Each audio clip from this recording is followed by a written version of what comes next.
The only people who don't want to disclose the truth are people with something to hide. Beyond what the president said there, which is true, the bipartisan Senate Intelligence Committee report released last month said that the attacks were likely to be put together in short order following protests in Cairo over an inflammatory video coming out of Los Angeles.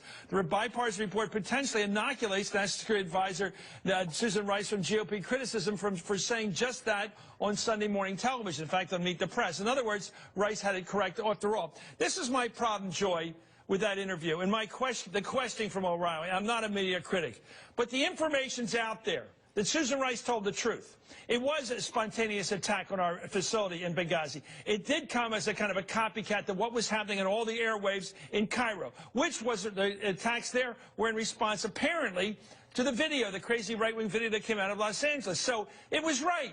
She got it right, Susan Rice. Why is the president not just blasting it back at the guy and saying, O'Reilly, catch it? You know what?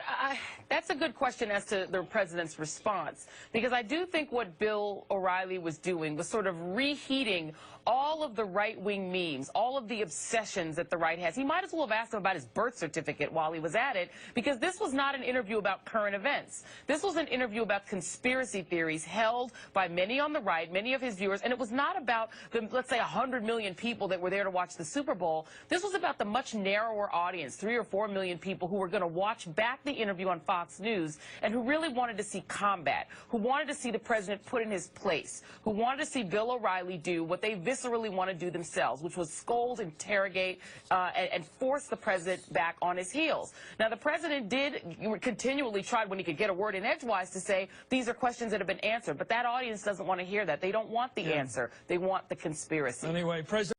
The only people who don't want to disclose the truth are people with something to hide.